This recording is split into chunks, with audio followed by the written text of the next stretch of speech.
اعوذ باللہ السمیع العلیم من الشیطان الرجیم بسم اللہ الرحمن الرحیم رب اشرح لی صدری ویسر لی امری واحلل عقدۃ من لسانی یفقہوا قولی رب یسر ولا تؤثر وتمم بالخیر رب زدنی علما۔ السلام علیکم ورحمۃ اللہ وبرکاتہ۔ الحمدللہ ہم سورہ بقرہ کا ترجمہ و تفسیر کر رہے ہیں۔ 74 آیات کا ترجمہ و تفسیر الحمدللہ ہم کر چکے ہیں۔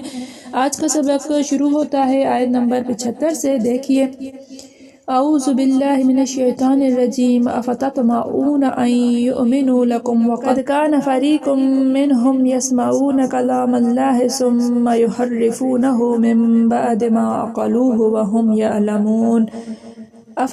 افتطمعون کیا پس تطمعون تم توقع رکھتے ہو، طمع رکھنا، توقع رکھنا، کیا پھر تم توقع رکھتے ہو یؤمنو ان کے یؤمنو وہ ایمان لائیں گے، وہ مان لیں گے، لکم تمہارے لیے، وہ تم پر ایمان لے آئیں گے۔ وقد کان اور قد تحقیق، کان تھا اور تحقیق تھا، فریقن ایک فریق، اور ایک فریق تھا، منہم ان میں سے، یعنی ایک جماعت تھی ان میں سے، یسمعون وہ سنتے تھے، کلام اللہ اللہ کا کلام، ثم پھر یحرفونہ یحرفون وہ بدل ڈالتے تھے، وہ اس کو بدل ڈالتے تھے، من بعد اس کے بعد، ما عقلوہ ما جو عقلوہ انہوں نے سمجھ لیا، وہم یعلمون اور وہ جانتے تھے، حالانکہ وہ جانتے تھے۔ افتطمعون ان یؤمنوا لکم کیا پھر تم توقع رکھتے ہو کہ وہ مان لیں گے تمہارے لیے، ایمان لے آئیں گے تم پر۔ وقد کان فریق منہم یسمعون کلام اللہ اور ایک فریق ایسا تھا، ایک گروہ ایسا تھا ان میں سے کہ اللہ کے کلام کو سنتا تھا، ثم یحرفونہ من بعد ما عقلوہ پھر اس کو بدل ڈالتا تھا اس کے سمجھنے کے بعد، جو انہوں نے سمجھ لیا ہوتا تھا، وہم یعلمون اور وہ جانتے ہیں، حالانکہ وہ جانتے ہیں، یعنی سمجھ بوجھ رکھتے ہیں، سمجھ بوجھ کر ایسا کرتے ہیں۔ مومنو کیا تم امید رکھتے ہو کہ یہ لوگ تمہارے دین کے قائل ہو جائیں گے، حالانکہ ان میں سے کچھ لوگ کلام اللہ یعنی تورات کو سنتے، پھر اس کے سمجھ لینے کے بعد اس کو جان بوجھ کر بدل دیتے تھے۔ اب یہودی کردار کا ایک تجزیہ جو ہے وہ پیش کیا جا رہا ہے۔ دیکھیے کہ اس گمراہ قوم یہود کے ایمان سے اللہ تعالیٰ اپنے نبی صلی اللہ علیہ وآلہ وسلم اور آپ صلی اللہ علیہ وآلہ وسلم کے صحابہ کو نا امید کر رہے ہیں۔ ٹھیک ہے، دیکھیے کہ کیا پھر تم توقع رکھتے ہو کہ یہ لوگ تم پر ایمان لے آئیں گے، یعنی اس پر جو ہے وہ بالکل یہ توقع ہی ختم کر دی جائے ان پر سے کہ یہ لوگ ایمان لے کر آئیں گے۔ اللہ تعالیٰ بالکل نا امید کر رہے ہیں کہ یہود قوم کبھی بھی ماننے والی نہیں ہے۔ جب ان لوگوں نے اتنی بڑی نشانیاں دیکھ کر بھی اپنے دل سخت پتھر جیسے بنا لیے، اللہ تعالیٰ کے کلام کو سن کر سمجھ کر پھر بھی اس کی تحریف و تبدیلی کر ڈالی، تو ان سے تم کیا امید رکھتے ہو؟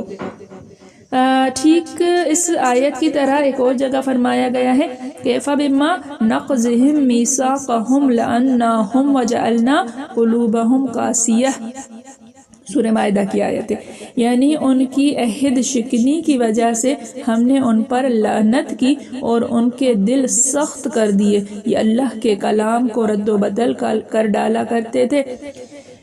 اللہ کی طرف سے ہی ان کے دل جو ہے وہ سخت کر دیے گئے ہیں۔ یہ قوم کبھی بھی ایمان لانے والی قوم نہیں ہے۔ حضرت ابن عباس رضی اللہ تعالیٰ عنہ فرماتے ہیں، یہاں اللہ تعالیٰ نے کلام اللہ سننے کو فرمایا، اس سے مراد حضرت موسیٰ علیہ السلام کے صحابیوں کی وہ جماعت ہے جنہوں نے آپ سے اللہ کا کلام اپنے کانوں سے سننے کی درخواست کی تھی، اور جب وہ پاک صاف ہو کر روزہ رکھ کر حضرت موسیٰ علیہ السلام کے ساتھ طور پہاڑ پر پہنچ کر سجدے میں گر پڑے تو اللہ تعالیٰ نے انہیں اپنا کلام سنایا۔ جب یہ واپس آئے اور نبی اللہ حضرت موسیٰ علیہ السلام نے اللہ تعالیٰ کا یہ کلام بنی اسرائیل میں بیان کرنا شروع کیا تو ان لوگوں نے اس کی تحریف و تبدیلی شروع کر دی۔ میں نے آپ کو بتایا تھا نا کہ سن کر جب یہ واپس آئے تھے تو انہوں نے کیا کہا تھا کہ ایک تو یہ کہا تھا کہ اللہ تعالیٰ فرماتے ہیں کہ جو آسان لگے اس پر عمل کرو، جو مشکل لگے اسے چھوڑ دو۔ اسی طرح بہت ساری چیزوں میں انہوں نے تحریف کرنا شروع کر دی تھی۔ سودی رحمۃ اللہ فرماتے ہیں ان لوگوں نے تورات میں تحریف کی تھی، یہی عام معنی ٹھیک ہیں، جس میں وہ لوگ بھی شامل ہو جائیں گے اور اس بد خصلت والے دوسرے یہودی بھی، وہ لوگ یعنی جو یہ جماعت آئی تھی، ٹھیک ہے۔ قرآن میں ہے یعنی مشرکوں میں سے کوئی اگر تجھ سے پناہ طلب کرے تو اسے پناہ دے یہاں تک کہ وہ کلام اللہ سن لے، تو اس سے یہ مراد نہیں ہے کہ اللہ کا کلام اپنے کانوں سے سنے بلکہ قرآن سنے۔ آیت ہے نا کہ اس کو جب تک جو ہے وہ کوئی کافر آئے، یہودی آئے، یہ تھا نا کہ حکم آ گیا تھا کہ کسی بھی کافر کو دیکھو تو لڑائی والا زمانہ تھا تو اسے جو ہے وہ ختم کر دو یا قید کر لو، تو حکم آیا کہ نہیں، پہلے اس کو پناہ دو یہاں تک کہ یہ اللہ کے کلام کو سن لے، پھر سمجھ کر ایمان لے آئے، اس کے بعد اس کا فیصلہ ہوگا۔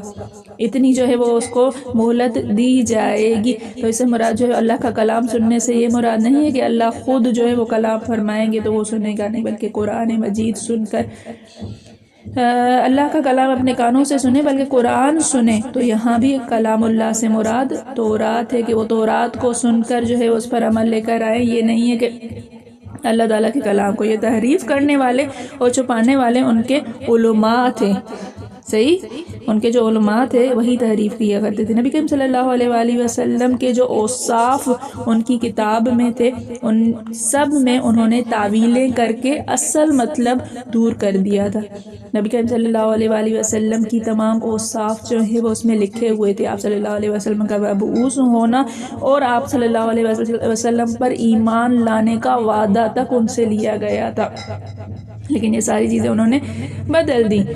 اب کیا ہے کہ اسی طرح حلال کو حرام، حرام کو حلال، حق کو باطل اور باطل کو حق لکھ دیا کرتے تھے۔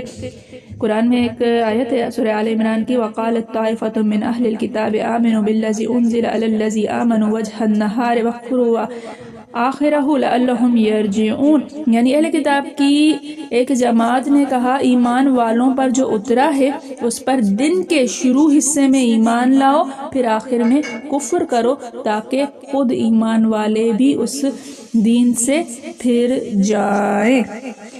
آگے جو ہم آیت پڑھیں گے تو انشاءاللہ اس کی تفسیر کے ضمن میں ہم اس کو بھی چلاتے ہوئے جائیں گے کہ یہ لوگ کس طرح سے آتے تھے اور کہتے تھے کہ ہم ایمان لے کر آئے ہیں، اور پھر جب اپنی جماعت میں چلے جاتے تھے تو یہ مسلمانوں کی باتیں ان کو بتایا کرتے تھے۔ انشاءاللہ کل ہم اس آیت کو پڑھیں گے اور اس کی تفسیر بھی کریں گے۔ اللہ تعالیٰ کلام اللہ کی محبت کو ہمارے دلوں میں بے وس کر دے، کلام اللہ میں جتنے بھی احکامات ہیں ان پر ٹھیک ٹھیک چلنے کی توفیق عطا فرمائے۔ اللہ تعالیٰ کے کلام کی حفاظت، اللہ تعالیٰ ویسے تو اللہ تعالیٰ نے خود حفاظت کا ذمہ لیا ہوا ہے، ہم سے بھی یہ کام لے اللہ تعالیٰ ہمیں چن لے کلام اللہ کی، اللہ تعالیٰ کی کتاب کی، قرآن مجید کی خدمت کے لیے اللہ تعالیٰ ہمیں چن لے۔ میرے پڑھانے میں، آپ کے پڑھنے میں، میرے سمجھانے میں، آپ کے سمجھنے میں کوئی غلطی، خطا، بھول چوک ہو گئی ہو تو میں اللہ کے حضور میں تہ دل سے توبہ کرتی ہوں اور معافی کی خواستگار ہوں۔ اللہ تعالیٰ ہم سب کا حامی و ناصر ہو۔ ربنا تقبل منا انک انت السمیع العلیم۔ السلام علیکم ورحمۃ اللہ وبرکاتہ۔